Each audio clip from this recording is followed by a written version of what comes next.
Hello दोस्तों, नमस्कार। स्वागत है आप सभी का अपने चैनल साहित्य ज्ञान धारा में। आशा करती हूँ आप सभी लोग स्वस्थ होंगे, मस्त होंगे और मन लगाकर अपनी पढ़ाई में लगे होंगे। तो कवियों की श्रृंखला में आज हम सभी पढ़ेंगे तुलसीदास जी के बारे में। तुलसीदास जी का समय 1532 से लेकर 1623 ईस्वी के मध्य माना जाता है। तुलसीदास जी के बारे में जो भी ट्रिक से बताने लायक था वो मैंने वीडियो में पहले ही डाल रखा है। तो जिसको भी ट्रिक के माध्यम से जानकारी चाहिए होगी वो वीडियो देख लेंगे, पुरानी वीडियो पड़ी है। तो शुरू करते हैं बिना किसी देरी के आज की क्लास को। तुलसीदास भक्ति काल की सगुण काव्यधारा की राम भक्ति काव्यधारा के प्रतिनिधि कवि हैं। तुलसीदास का जन्म राजापुर गांव बांदापुर उत्तर प्रदेश में हुआ। कुछ विद्वान तुलसी का जन्म सोरो नामक स्थान पर भी बताते हैं। तुलसीदास का बचपन का नाम राम बोला था। इनके पिता का नाम आत्माराम और माता का नाम हुलसी था। अभुक्त मूल नक्षत्र में जन्म होने के कारण माता पिता ने तुलसी को त्याग दिया था। तब दासी चुनिया ने 5 वर्ष तक लालन पालन किया। बाद में तुलसीदास अपने गुरु नरहरिदास के पास रहने लगे। आगे देखते हैं तुलसीदास के जन्म वर्ष को लेकर अलग अलग विद्वानों के मत। अब देख लेते हैं तुलसीदास जी के जन्म के बारे में अलग अलग विद्वानों के अलग अलग मत क्या हैं। सबसे पहले देखते हैं गोसाई चरित बेनी माधव दास और तुलसी चरित रघुवर दास रचना के अनुसार तुलसीदास का जन्म सन 1597 ईस्वी में हुआ। पुनः देखते हैं इसको। गोसाई चरित बेनी माधव दास और तुलसी चरित रघुवर दास रचना के अनुसार तुलसीदास का जन्म सन 1597 ईस्वी में हुआ। आगे देखते हैं। आगे है शिव सिंह सरोज के अनुसार तुलसीदास का जन्म सन 1526 ईस्वी में हुआ।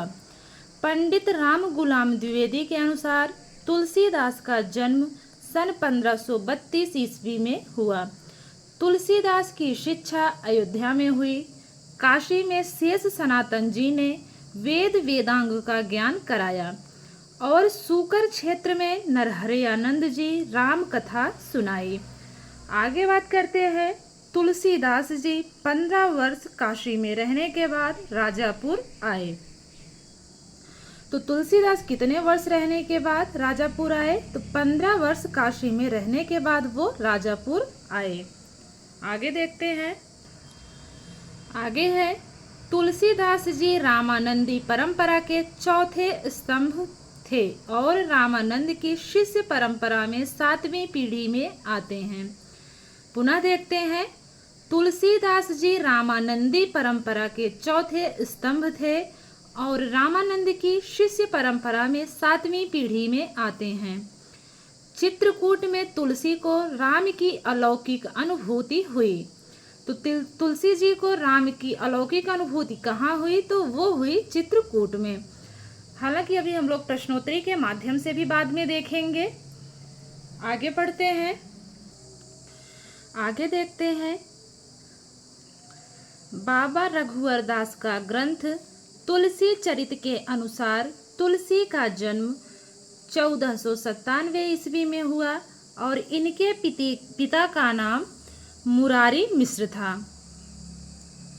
बाबा रघुवर दास का ग्रंथ तुलसी चरित के अनुसार तुलसी का जन्म 1497 ईस्वी में हुआ और इनके पिता का नाम मुरारी मिश्र था। आगे देखते हैं।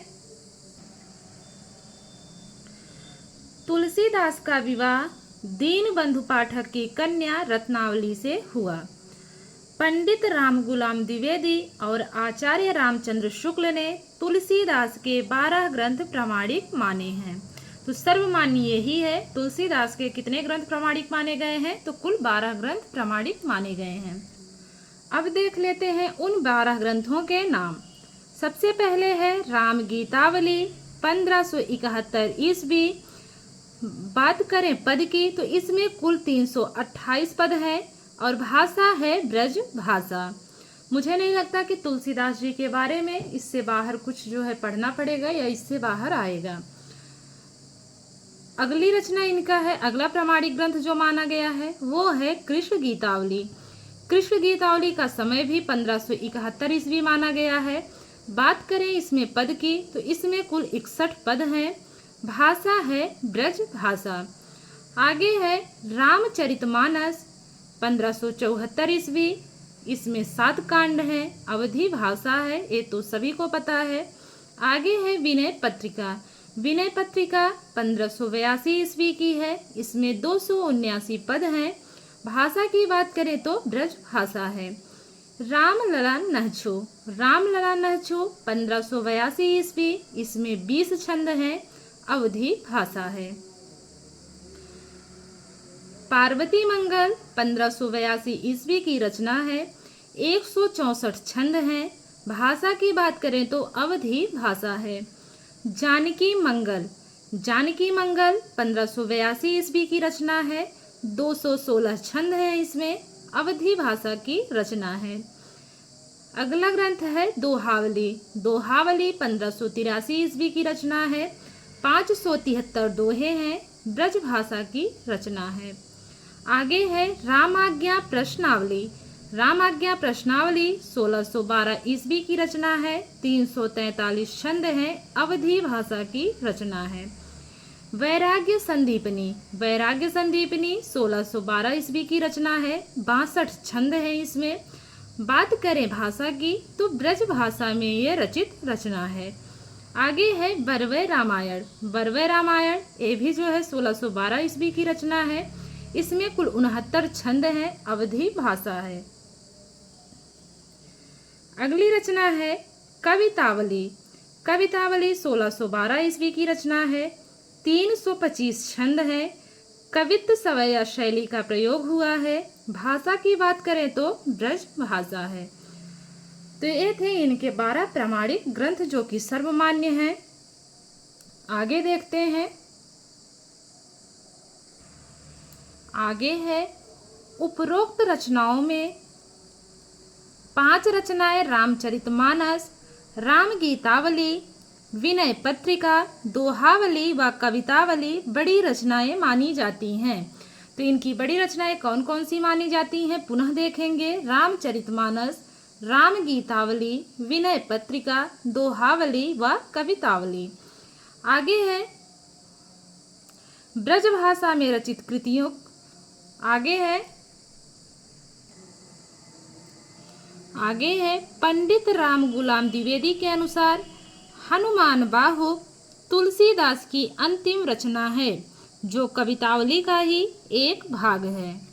जो कवितावली का है एक भाग है। आगे देखते हैं तुलसीदास जी को दी गई विभिन्न संज्ञाएं। अब इसको देख लेते हैं किसने क्या कहा है। कलिकाल का वाल्मीकि नाभादास ने कहा है अपनी रचना भक्तमाल में।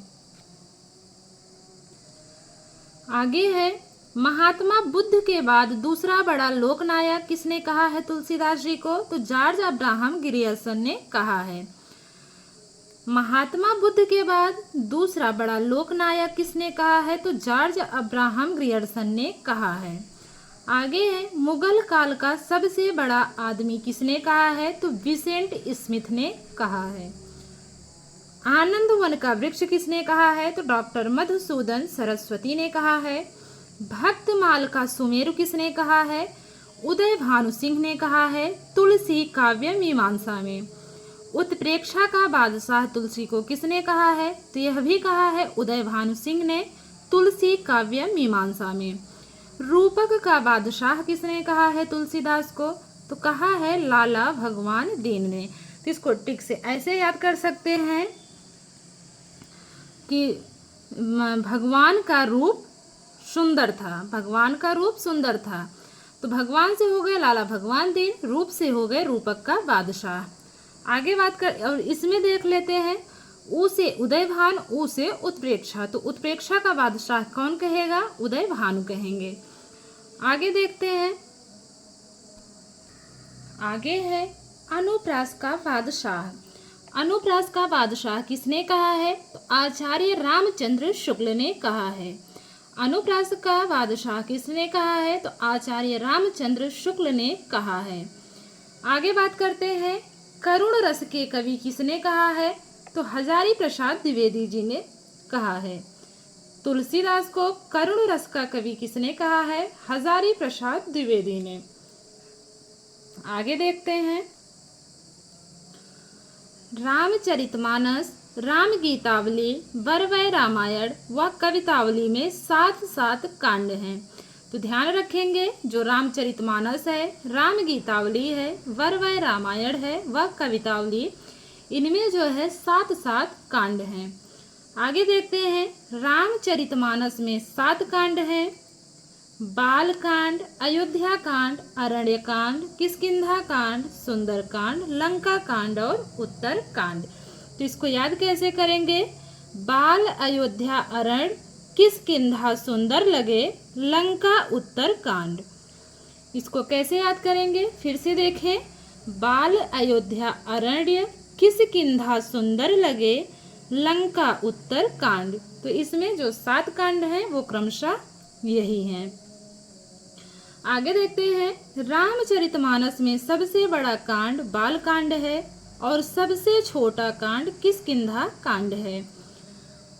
आगे है कलिकाल से मुक्ति पाने के लिए तुलसीदास ने विनय पत्रिका की रचना की। तुलसीदास ने वरवै रामायण की रचना रहीम के आग्रह पर किया था। वैराग्य संदीपनी में भक्ति, नीति और राम महात्म्य संबंधी दोहे हैं। तुलसी ने इस रचना को अखिल ज्ञान का सार कहा है। आगे देखते हैं, आगे है महत्व की दृष्टि से कवितावली रामचरितमानस व विनय पत्रिका के बाद तीसरे स्थान पर है, जबकि हनुमान बाहुक अंतिम रचना मानी जाती है। हनुमान बाहुक की रचना तुलसी ने गंभीर बीमारी से मुक्ति पाने के लिए की। आगे है रामचरितमानस के पहले टीकाकार रामचरण दास थे। तो बहुत ही महत्वपूर्ण है क्योंकि ये पहले टीकाकार थे, तो ये अपने आप में विशेष स्थान रखते हैं। आगे है तुलसी ने वृंदावन यात्रा के दौरान सूरदास के आग्रह पर कृष्ण गीतावली की रचना की। तुलसी ने रामाज्ञा प्रश्नावली की रचना गंगा राम के कहने से की थी। हजारी प्रसाद द्विवेदी ने रामचरितमानस को भारत का बाइबिल कहा था। तो रामचरितमानस को भारत का बाइबिल किसने कहा है? तो हजारी प्रसाद द्विवेदी जी ने कहा है। अब बात करते हैं इनकी प्रसिद्ध पंक्तियों की। अब पंक्तियों की बात करते हैं। केशव कही न जाय का कहिए, विनय पत्रिका से ली गई पंक्ति है। केशव कही न जाय का कहिए, तो इसको कैसे याद करेंगे? तो ऐसे याद करेंगे कि तुलसीदास जी का कोई मित्र है केशव नाम का, और वो अपने मित्र से कहते हैं, क्योंकि सभी को पता है कि तुलसीदास जी जो है वैराग्य धारण अपनी पत्नी से अपमानित होकर उन्होंने लिया था। तो जब उनकी पत्नी ने उनको अपमानित किया था उसके बाद ही उन्होंने वैराग्य धारण किया था। तो वैराग्य धारण करने के बाद जब वो अपनी पत्नी से अपमानित होकर आते हैं, तो मान लीजिए उनका कोई केशव नाम का मित्र है। तुलसीदास जी कहते हैं कि केशव कहीं न जाए का कहिए, कि हे केशव क्या कहूँ कि तुम्हारी भाभी ने मुझे किस तरह से प्रताड़ित किया है। तो इस प्रकार से ये पंक्ति याद हो जाएगी ट्रिक के माध्यम से। केशव कहीं न जाए का कहिए, तो ये तुलसीदास जी की पंक्ति है। इसमें केशव देख के केशवदास बिल्कुल नहीं समझेंगे, नहीं तो गलत हो जाएगा। आगे है गोरख जगायो जोग, भगति भगायो लोग। एक कवितावली से पंक्ति ली गई है, तुलसीदास जी की पंक्ति है। इसमें गोरख आया है, तो ये देखकर ये नहीं सोचेंगे कि ये पंक्ति गोरखनाथ जी की है, नहीं तो गलत हो जाएगा। गोरख जगायो जोग, भगति भगायो लोग, ये तुलसीदास जी की पंक्ति है और कवितावली से ली गई है। आगे है अवधेश के बालक चारि सदा, तुलसी मन मंदिर में विहरें। बहुत ही सुंदर पंक्ति है, कवितावली से ये भी पंक्ति ली गई है। तुलसीदास जी रचनाकार हैं। अवधेश के बालक चारि सदा तुलसी मन मंदिर में विहरें। तो यहाँ पे तुलसी आया है, सीधे सीधे स्पष्ट है कि यह तुलसीदास जी की पंक्ति है। आगे है, जाके प्रिय न राम वैदेही तजिए कोटि वैरी सम यद्यपि परम स्नेही, विनय पत्रिका से ली गई पंक्ति है और इन्होंने मीराबाई के प्रत्युत्तर में ये बात कही थी तुलसीदास जी ने। फिर से देखते हैं, जाके प्रिय न राम वैदेही तजिए कोटि वैरी सम यद्यपि परम स्नेही। तो ये भी पंक्ति किसकी है? तुलसीदास जी की है। आगे है, हरि तुम बहुत अनुग्रह कीनो, हरि तुम बहुत अनुग्रह कीनो। ये भी पंक्ति किसकी है? तो तुलसीदास जी की है। आगे है, राम को रूप निहारत जानकी कंगन के नग पर छाई। कवितावली से ली गई पंक्ति है। राम को रूप निहारत जानकी कंगन के नग पर छाई। तो ये पंक्ति सभी को पता है। तो इसमें राम और जानकी दोनों आए हैं, तो तुलसीदास जी कैसे पीछे रह जाएंगे? तो ये पंक्ति है तुलसीदास जी की। आगे बात करते हैं। अगली पंक्ति है, कवित्व विवेक एक नहीं मोरे। कवित्व विवेक एक नहीं मोरे, ये भी पंक्ति किसकी है? तो तुलसीदास जी की है। आगे है, सगुन ही अगुन ही नहीं कछु भेदा। सगुन ही अगुन ही नहीं कछु भेदा, ये भी पंक्ति किसकी है? तो तुलसीदास जी की पंक्ति है। अगली पंक्ति है, मैं सुकुमारी नाथ बन जोगु तुम ही उचित तप मोह भोगु। ये रामचरितमानस से ली गई पंक्ति है और जानकी जी ने कहा है राम जी के बारे में, मैं सुकुमारी नाथ बन जोगु तुम ही उचित तप मोह भोगु। ये रामचरितमानस से ली गई पंक्ति है और जहाँ तक है ये पंक्ति है राम वन गमन से संबंधित। तो ये भी पंक्ति किसकी है? ये भी तुलसीदास जी की पंक्ति है, तो ध्यान रखेंगे। आगे देखते हैं। आगे देखते हैं प्रसिद्ध कथन। तो तुलसीदास जी से संबंधित जो प्रसिद्ध कथन है एक बार उसको भी देख लेते हैं। हिंदी काव्य की सब प्रकार की रचना शैली के ऊपर गोस्वामी जी ने अपना ऊंचा आसन स्थापित किया है। यह उच्चता और किसी को प्राप्त नहीं है। यह कथन है आचार्य शुक्ल जी का। इसको पुनः देखेंगे। हिंदी काव्य की सब प्रकार की रचना शैली के ऊपर गोस्वामी जी ने अपना ऊंचा आसन स्थापित किया है। यह उच्चता और किसी को प्राप्त नहीं है। कथन किसका है? तो आचार्य शुक्ल जी का है। रामचरितमानस में तुलसी की करुणा समाजोन्मुख है, विनय पत्रिका में वह आत्मोन्मुख है। कथन किसका है? तो ये कथन है रामविलास शर्मा का। अगला कथन है, राम भक्ति काव्य में तुलसी के बाहर जो कुछ भी है वह निस्तेज है, निष्प्रभ है। यह कथन किसका है? तो डॉक्टर बच्चन का है। ये कथन है डॉक्टर बच्चन सिंह का। तो अभी हम लोगों ने तुलसीदास जी के बारे में जितना भी पढ़ा बहुत ही महत्वपूर्ण है परीक्षा की दृष्टिकोण से भी, और इनके बारे में जितना भी महत्वपूर्ण तथ्य था वो हम लोगों ने अभी पढ़ लिया। अब देखते हैं प्रश्नोत्तरी के माध्यम से कि कौन कौन से प्रश्न बन सकते हैं। तो तुलसीदास जी से बनने वाला पहला प्रश्न है, तुलसीदास किस शासक के समकालीन थे? अकबर के थे, जहांगीर के थे, शेरशाह सूरी के थे या फिर सिकंदर लोदी के? तो जो पहला ऑप्शन है ये बिल्कुल सही है। तुलसीदास जी अकबर के समकालीन थे। बात करते हैं अगले प्रश्न की। रामचरितमानस ग्रंथ की भाषा है। रामचरितमानस ग्रंथ की भाषा क्या है? तो इसको देख लेते हैं। आपके सामने ऑप्शंस हैं, ग्राम्यावधि, परिष्कृत अवधि, ठेठ राजस्थानी या फिर भोजपुरी। तो रामचरितमानस ग्रंथ की भाषा परिष्कृत अवधि है। तो जो दूसरा इसमें ऑप्शन है ये बिल्कुल सही है। बढ़ते हैं अगले प्रश्न की तरफ। अगला प्रश्न है, तुलसीदास के गुरु का क्या नाम था? आपके सामने ऑप्शंस हैं, वल्लभाचार्य, विठलाचार्य, अनंतानंद, नरहरयानंद। तो तुलसीदास जी के गुरु का नाम नरहरयानंद था। आगे है अबलो नसानी अब ना नसई है। आगे है अबलो नसानी अब ना नसई हो पंक्ति किस रचनाकार की है? तुलसीदास की है, कबीर की है, सूरदास की है या फिर दादू दयाल की है? तो जिसमें पहला उत्तर है तुलसीदास, ये बिल्कुल सही है। बात करते हैं अगले प्रश्न की। तुलसीदास को मुगल काल का सबसे बड़ा व्यक्ति किस विद्वान ने कहा है? आपके सामने ऑप्शंस हैं। आचार्य शुक्ल ने, हजारी प्रसाद द्विवेदी ने, विसेंट स्मिथ ने या फिर जॉर्ज ग्रियर्सन ने। तो तुलसीदास को मुगल काल का सबसे बड़ा व्यक्ति किसने कहा है? तो विसेंट स्मिथ ने कहा है। बढ़ते हैं अगले प्रश्न की तरफ। अगला प्रश्न है तुलसीदास जी की किस रचना में कलिकाल का वर्णन मिलता है? ऑप्शन है रामचरितमानस, राम आज्ञा प्रश्न, हनुमान बाहुक या फिर कवितावली। तो जो इसमें कवितावली है ये सही ऑप्शन है। अगला प्रश्न है गोरख जगायो जोग भगति भगायो लोग, यह पंक्ति किस रचनाकार की है? आपके सामने ऑप्शंस है। गोरखनाथ की पंक्ति है, मच्छेंद्रनाथ की पंक्ति है, तुलसीदास की पंक्ति है या फिर कबीरदास की पंक्ति है।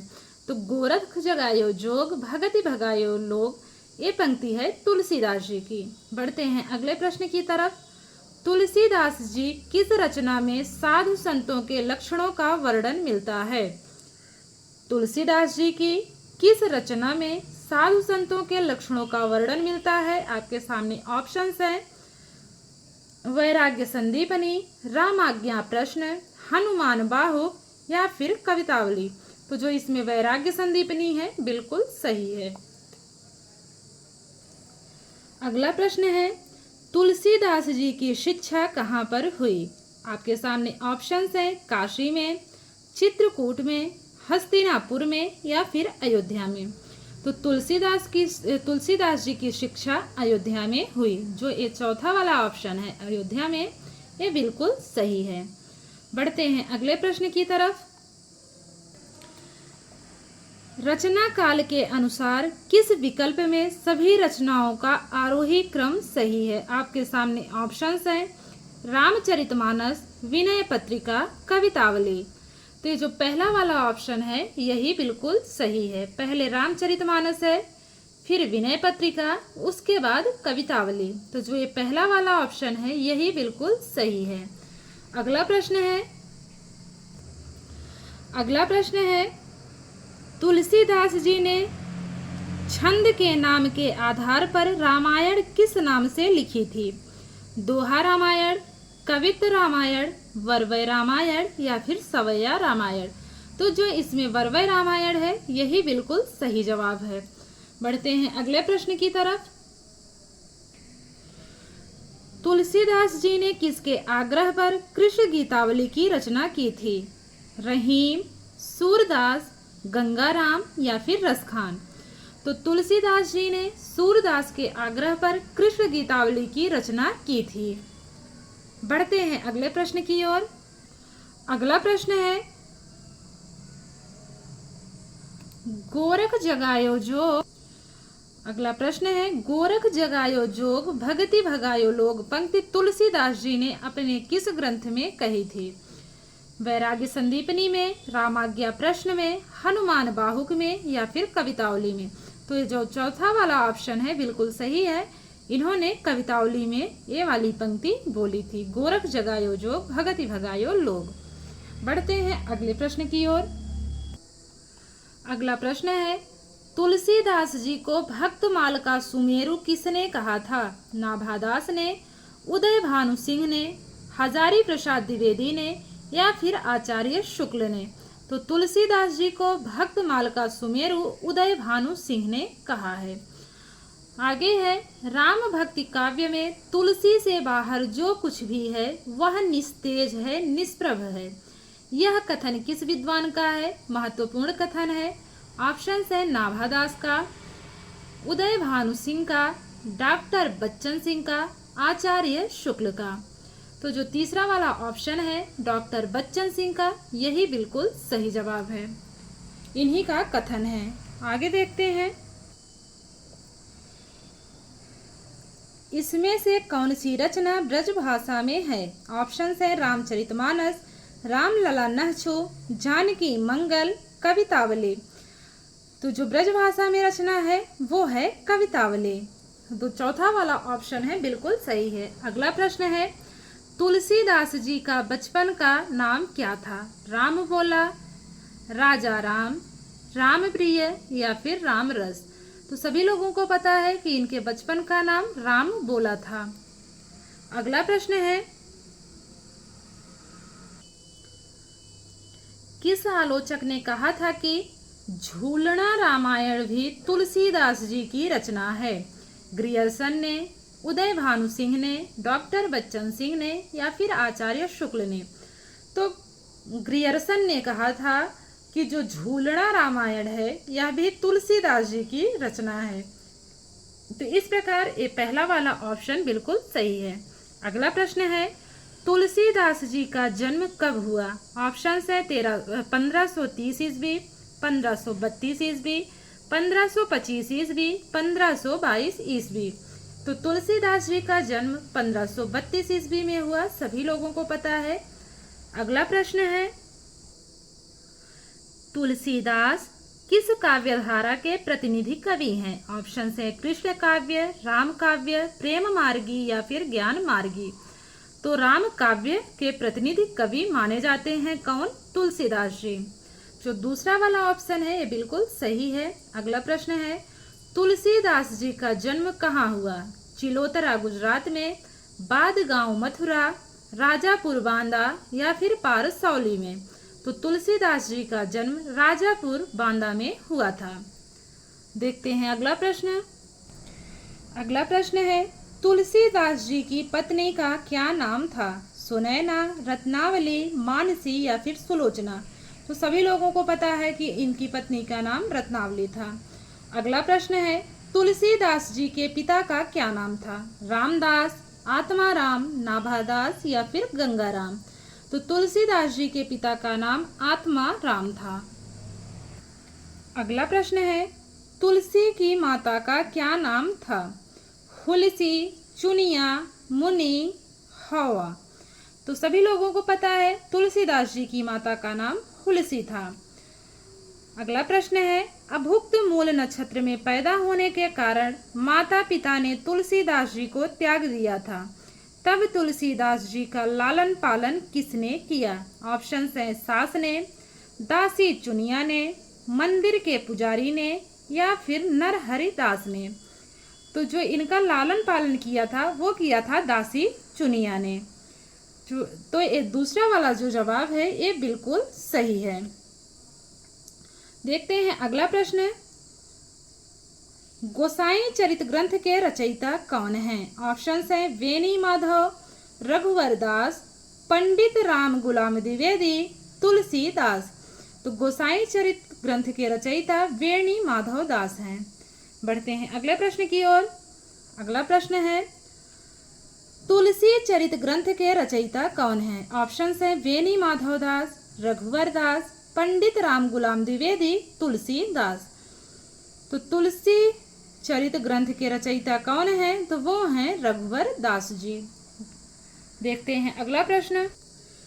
अगला प्रश्न है, गोसाई चरित एवं तुलसी चरित ग्रंथों के अनुसार तुलसीदास जी का जन्म कब हुआ? 1530 ईस्वी में, 1532 ईस्वी में, 1597 ईस्वी या फिर 1526 ईस्वी? तो वो हुआ है 1597 ईस्वी में। किसके अनुसार? गोसाई चरित एवं तुलसी चरित ग्रंथों के अनुसार। बढ़ते हैं अगले प्रश्न की तरफ। शिव सिंह सरोज के अनुसार तुलसीदास जी का जन्म कब हुआ? ऑप्शन है 1530 ईस्वी, 1532, 1597 या फिर 1526 ईस्वी? तो शिव सिंह सरोज के अनुसार अगर देखा जाएगा तो 1526 ईस्वी सही है। अगला प्रश्न है, शेष सनातन जी ने तुलसी को वेद वेदांग का ज्ञान कहाँ पर कराया? सूकर में, काशी में, अयोध्या में या फिर चित्रकूट में? तो शेष सनातन जी ने तुलसी को वेद वेदांग का ज्ञान काशी में कराया। अगला प्रश्न देखते हैं। अगला प्रश्न है, तुलसीदास जी को गुरु नरहरयानंद जी ने राम कथा कहाँ पर सुनाई? ऑप्शन है सूकर में, काशी में, अयोध्या में या फिर चित्रकूट में। तो जो सही जवाब है वो है सूकर में। अगला प्रश्न है, तुलसीदास जी रामानंद की परंपरा में माने जाते हैं? तीसरे स्तंभ, चौथे स्तंभ, पांचवें स्तंभ या फिर दूसरे स्तंभ? तो माने जाते हैं चौथे स्तंभ। अगला प्रश्न देखते हैं, तुलसीदास जी को राम की अलौकिक अनुभूति कहाँ पर हुई? ऑप्शंस है सूकर में, काशी में, अयोध्या में या फिर चित्रकूट में। तो जो चौथा वाला ऑप्शन है चित्रकूट, ये बिल्कुल सही जवाब है। देखते हैं अगला प्रश्न। अगला प्रश्न है, पंडित राम गुलाम द्विवेदी एवं आचार्य रामचंद्र शुक्ल के अनुसार तुलसीदास जी की कुल कितनी रचनाएं हैं? 12, 13, 10 या 9? तो ये सभी को पता है कि इनके 12 ग्रंथ सर्वमान्य हैं। आगे है, तुलसीदास जी को कलिकाल का वाल्मीकि किसने कहा था? आचार्य शुक्ल ने, हजारी प्रसाद द्विवेदी ने, नाभादास ने या फिर जॉर्ज अब्राहम ग्रियर्सन ने? तो तुलसीदास जी को कलिकाल का वाल्मीकि नाभादास जी ने कहा था। तुलसीदास जी को कलिकाल का वाल्मीकि किसने कहा था? ये तो हो गया। आगे देखते हैं, तुलसीदास जी को महात्मा बुद्ध के बाद दूसरा बड़ा लोकनायक किसने कहा था?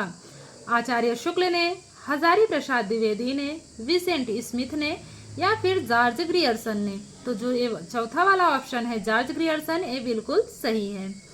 अगला प्रश्न है, तुलसीदास जी को आनंद वन का वृक्ष की उपमा किसने दी थी? आचार्य शुक्ल ने, डॉक्टर मधुसूदन सरस्वती ने, विसेंट स्मिथ ने, जॉर्ज ग्रियर्सन ने? तो आनंद वन का वृक्ष किसने कहा है? तो डॉक्टर मधुसूदन सरस्वती जी ने। आगे देखते हैं अगला प्रश्न, तुलसीदास जी को उत्प्रेक्षा का बादशाह किसने कहा था? ऑप्शन है नाभादास ने, उदय भानु सिंह ने, हजारी प्रसाद द्विवेदी ने या फिर आचार्य शुक्ल ने? तो उत्प्रेक्षा का बादशाह कौन कहेगा? उदय भानु सिंह। उ से उत्प्रेक्षा, उ से उदय भान याद कर लेंगे। अगला प्रश्न है, तुलसीदास जी को रूपक का बादशाह किसने कहा? लाला भगवान दीन ने, उदय भानु सिंह ने, हजारी प्रसाद द्विवेदी ने या फिर आचार्य शुक्ल ने? तो किसका रूप सुंदर होता है? भगवान का रूप सुंदर होता है ना, तो रूपक का बादशाह कौन कहेंगे? लाला भगवान दीन कहेंगे। तो ऐसे ही ट्रिक के माध्यम से याद कर लेंगे। देखते हैं अगला प्रश्न। अगला प्रश्न है, तुलसीदास जी को अनुप्रास का बादशाह किसने कहा था? नाभादास ने, उदय भानु सिंह ने, हजारी प्रसाद द्विवेदी ने या फिर शुक्ल ने? तो जो शुक्ल जी ने हैं, यही शुक्ल जी हैं, इन्होंने ही कहा था। अनुप्रास का बादशाह कौन कहेगा? तो आ से अनुप्रास, आ से आचार्य। तो अनुप्रास का बादशाह कौन कहेगा? आचार्य शुक्ल कहेंगे। अगला प्रश्न है, किस आलोचक ने तुलसीदास को करुण रस का कवि कहा है? नाभादास ने कहा है, उदय भानु सिंह ने कहा है, हजारी प्रसाद द्विवेदी ने कहा है या फिर आचार्य शुक्ल ने कहा है? तो करुण रस का कवि किसने कहा है? हजारी प्रसाद द्विवेदी ने कहा है। तो 1000 बार कहूंगा कि तुलसीदास करुण रस के कवि हैं। 1000 बार कहेंगे कि तुलसीदास करुण रस के कवि हैं। तो तुलसीदास को करुण रस का कवि किसने कहा है? तो हजारी प्रसाद ने कहा है। इस प्रकार ट्रिक के माध्यम से याद कर लेंगे। देखते हैं अगला प्रश्न।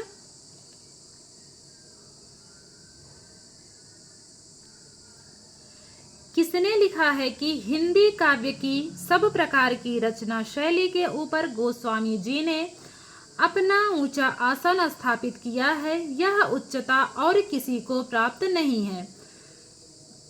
आपके सामने ऑप्शंस हैं, रामविलास शर्मा ने, उदय भानु सिंह ने, डॉक्टर बच्चन सिंह ने या फिर आचार्य रामचंद्र शुक्ल ने?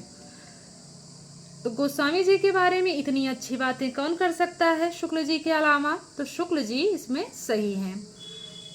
अगला प्रश्न है, इनमें से किस रचना में 7 कांड हैं? कृष्ण गीतावली में, वरवय रामायण में, पार्वती मंगल में या फिर विनय पत्रिका में? तो जो वरवय रामायण है इसमें 7 कांड हैं। एक प्रश्न छूट रहा था, इनमें से किस रचना में 7 कांड नहीं है? अब नहीं बताना है। रामचरितमानस, जानकी मंगल, राम गीतावली, कवितावली। तो जो जानकी मंगल है इसमें 7 कांड नहीं है। बढ़ते हैं अगले प्रश्न की ओर। रामचरितमानस में कितने कांड हैं? 6, 7, 8 या 9? तो ये तो सभी को पता है, बच्चे को पता है कि रामचरितमानस में 7 कांड हैं। अगला प्रश्न है, रामचरितमानस का प्रथम कांड है अयोध्या कांड, अरण्य कांड, बाल कांड, उत्तर कांड। तो प्रथम कांड बाल कांड है। बढ़ते हैं अगले प्रश्न की ओर। रामचरितमानस का अंतिम कांड है। अंतिम कांड कौन सा है? अयोध्या कांड, अरण्य कांड, बाल कांड या फिर उत्तर कांड? तो रामचरितमानस का अंतिम कांड उत्तर कांड है। बात करेंगे प्रथम कांड की तो वो होगा बाल कांड। रामचरितमानस का दूसरा कांड है, ऑप्शंस हैं अयोध्या कांड, अरण्य कांड, बाल कांड या फिर किष्किंधा कांड। तो सबसे पहले है प्रथम कांड बाल कांड है। दूसरे कांड की बात करें तो वो है अयोध्या कांड। अगला प्रश्न देखते हैं, रामचरितमानस का सबसे बड़ा कांड है अयोध्या कांड, अरण्य कांड, बाल कांड या फिर उत्तर कांड? तो रामचरितमानस का सबसे बड़ा कांड है वो है बाल कांड। बात करें रामचरितमानस के सबसे छोटे कांड की, अयोध्या कांड, अरण्य कांड, बाल कांड या फिर किष्किंधा कांड? तो जो सबसे छोटा कांड है वो है किष्किंधा कांड, सबसे बड़ा कांड है बाल कांड। बढ़ते हैं अगले प्रश्न की ओर। रामचरितमानस के संबंध में कौन सा कथन असत्य है? अब असत्य बताना है। रामचरितमानस का चौथा कांड सबसे छोटा कांड है। दूसरा है रामचरितमानस का तीसरा कांड अरण्य कांड है। तीसरा है रामचरितमानस का छठा कांड सुंदर कांड है। चौथा है रामचरितमानस का प्रथम कांड बाल कांड है। जो इसमें तीसरा जवाब है ये असत्य है। जो तीसरा वाला ऑप्शन है ये बिल्कुल गलत है। अगला प्रश्न देखते हैं, रामचरितमानस का छठा कांड है लंका कांड है, अरण्य कांड है, सुंदर कांड है या फिर किष्किंधा कांड है? तो रामचरितमानस का छठा कांड है लंका कांड। देखते हैं अगला प्रश्न, तुलसीदास जी ने कलिकाल से मुक्ति पाने के लिए किस कृति की रचना की है? कृष्ण गीतावली, वरवय रामायण, पार्वती मंगल या फिर विनय पत्रिका? तो कलिकाल से मुक्ति पाने के लिए इन्होंने विनय पत्रिका की रचना की। बढ़ते हैं अगले प्रश्न की ओर। अगला प्रश्न है, तुलसीदास जी ने किसके आग्रह पर वरवय रामायण की रचना की थी? तुलसीदास जी ने किसके आग्रह पर वरवय रामायण की रचना की? ऑप्शंस हैं रहीम, सूरदास, गंगाराम या फिर रसखान? तो जो ऑप्शन है रहीम ये बिल्कुल सही है। रहीम के आग्रह पर ही इन्होंने वरवय रामायण की रचना की थी। बढ़ते हैं अगले प्रश्न की ओर। अगला प्रश्न है, तुलसीदास जी की किस रचना में भक्ति, नीति और राम महात्म्य संबंधी दोहे हैं? ऑप्शन है कृष्ण गीतावली, वैराग्य संदीपनी, पार्वती मंगल या फिर विनय पत्रिका? तो जो दूसरा ऑप्शन है इसमें वैराग्य संदीपनी बिल्कुल सही है। अगला प्रश्न है, गंभीर बीमारी से मुक्ति पाने के लिए तुलसीदास जी ने किस काव्य की रचना की? कृष्ण गीतावली, हनुमान बाहुक, पार्वती मंगल या फिर विनय पत्रिका? तो इन्होंने रचना की हनुमान बाहुक की। देखते हैं अगला प्रश्न, रामचरितमानस के पहले टीकाकार कौन थे? बहुत ही महत्वपूर्ण प्रश्न है। आपके सामने ऑप्शंस है पंडित राम गुलाम द्विवेदी, रामप्रिया शरणदास, रामचरण दास या फिर राम सहाय द्विवेदी? तो जो इसमें तीसरा जवाब है रामचरण दास बिल्कुल सही है। बढ़ते हैं अगले प्रश्न की तरफ। तुलसीदास जी ने रामाज्ञा प्रश्नावली काव्य की रचना किसके आग्रह पर की? रहीम, सूरदास, गंगाराम या फिर रसखान? तो जो गंगाराम है ये बिल्कुल सही है। अगला प्रश्न है, किस आलोचक ने रामचरितमानस को भारत का बाइबिल कहा है? ऑप्शंस है नाभादास ने, उदय भानु सिंह ने, आचार्य हजारी प्रसाद द्विवेदी ने या फिर शुक्ल ने? तो हजारी प्रसाद द्विवेदी ने रामचरितमानस को भारत का बाइबिल कहा है। तो तीसरा ऑप्शन है हजारी प्रसाद द्विवेदी बिल्कुल सही है। बढ़ते हैं अगले प्रश्न की ओर। केशव कही न जाए का कहिए पंक्ति तुलसीदास की किस रचना से ली गई है? कृष्ण गीतावली से, कवितावली से, पार्वती मंगल से या फिर विनय पत्रिका से? तो जो विनय पत्रिका है ये बिल्कुल सही जवाब है। बढ़ते हैं अगले प्रश्न की ओर। गोरख जगायो जोग भगति भगायो लोग पंक्ति तुलसीदास की किस रचना से ली गई है? कृष्ण गीतावली से, कवितावली से, पार्वती मंगल से या विनय पत्रिका से? तो जो कवितावली है ये सही है, इसी से गोरख जगायो जोग भगति भगायो लोग पंक्ति ली गई है। अगला प्रश्न है अवधेश के बालक चारि सदा तुलसी मन मंदिर में विहरे। बहुत ही सुंदर पंक्ति है। ये पंक्ति तुलसीदास की किस रचना से ली गई है? ऑप्शंस हैं कृष्ण गीतावली, कवितावली, पार्वती मंगल, विनय पत्रिका। तो जो कवितावली है बिल्कुल सही जवाब है। देखते हैं अगला प्रश्न। अगला प्रश्न है राम को रूप निहारत जानकी कंगन के नग पर छाई पंक्ति तुलसीदास की किस रचना से ली गई है? कृष्ण गीतावली से, कवितावली से, पार्वती मंगल से या फिर विनय पत्रिका से? तो जो कवितावली है ये बिल्कुल सही है। बढ़ते हैं अगले प्रश्न की ओर। जाके प्रिय न राम वैदेही तजिए कोटि वैरी सम यद्यपि परम स्नेही। यह तुलसीदास ने किसे लिखा था? रहीम दास को, रस खान को, सूरदास को या फिर मीराबाई को? तो जो इसमें चौथा ऑप्शन है मीराबाई को बिल्कुल सही है। अगला प्रश्न है जाके प्रिय न राम वैदेही तजिए कोटि वैरी सम यद्यपि परम स्नेही पंक्ति तुलसीदास की किस रचना से ली गई है? कृष्ण गीतावली से, हनुमान बाहुक से, पार्वती मंगल से या फिर विनय पत्रिका से? तो जो चौथा वाला ऑप्शन है विनय पत्रिका बिल्कुल सही है। बढ़ते हैं अगले प्रश्न की ओर। तुलसीदास जी ने सबसे पहले रामचरितमानस किसे सुनाई थी? रहीम दास को, रस खान को, सूरदास को या फिर मीराबाई को?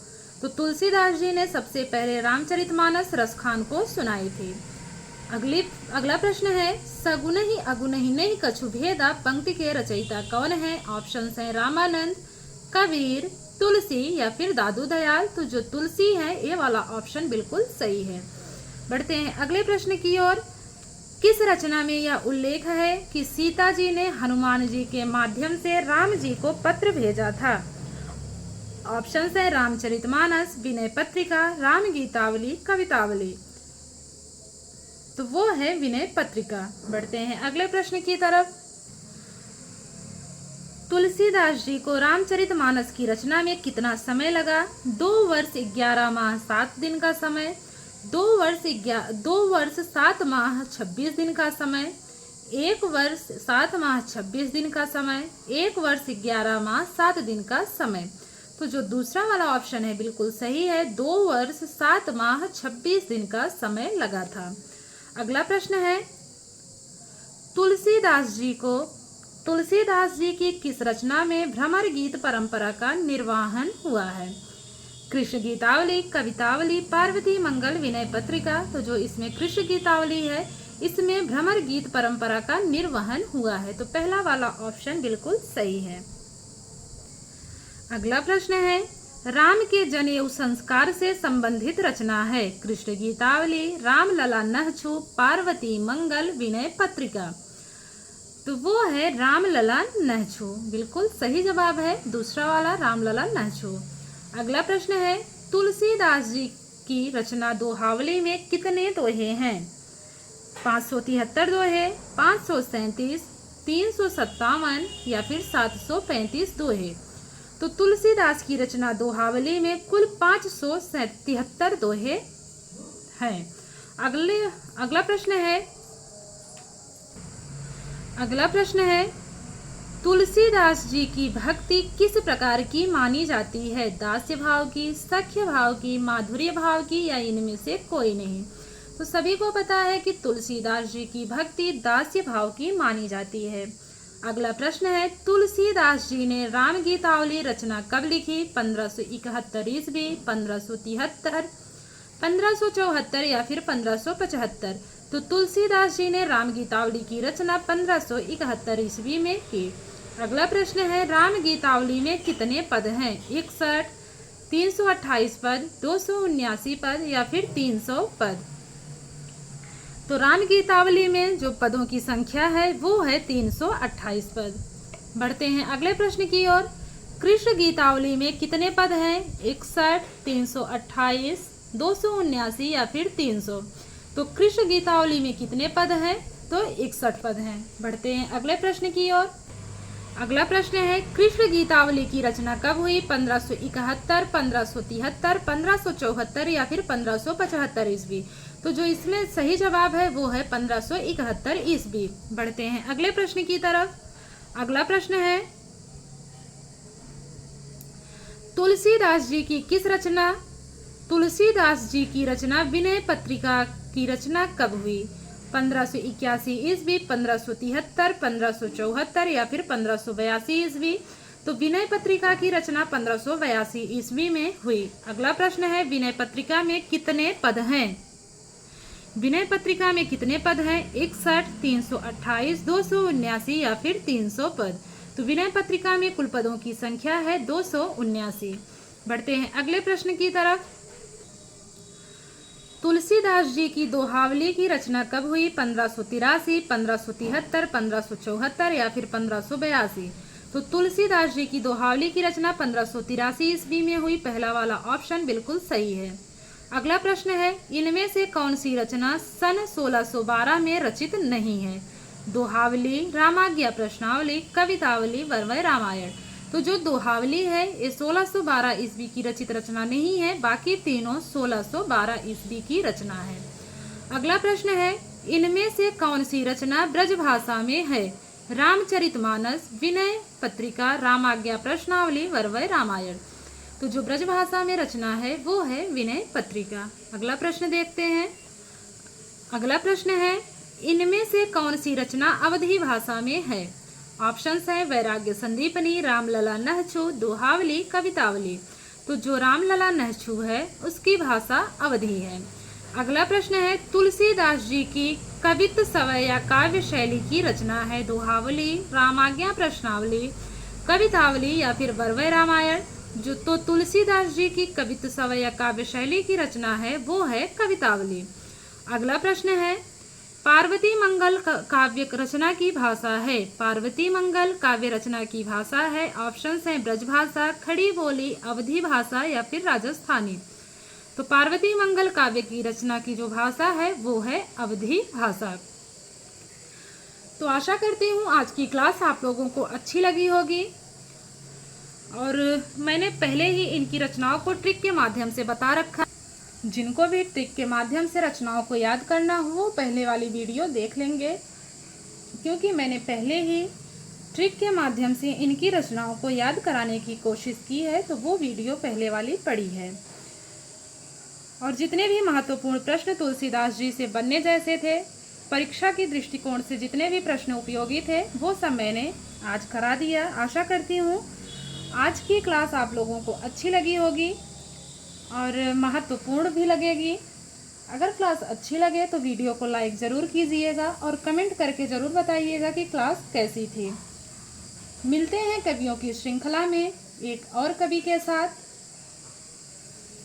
तब तक के लिए जय श्री सीताराम, जय श्री कृष्णा, नमस्कार।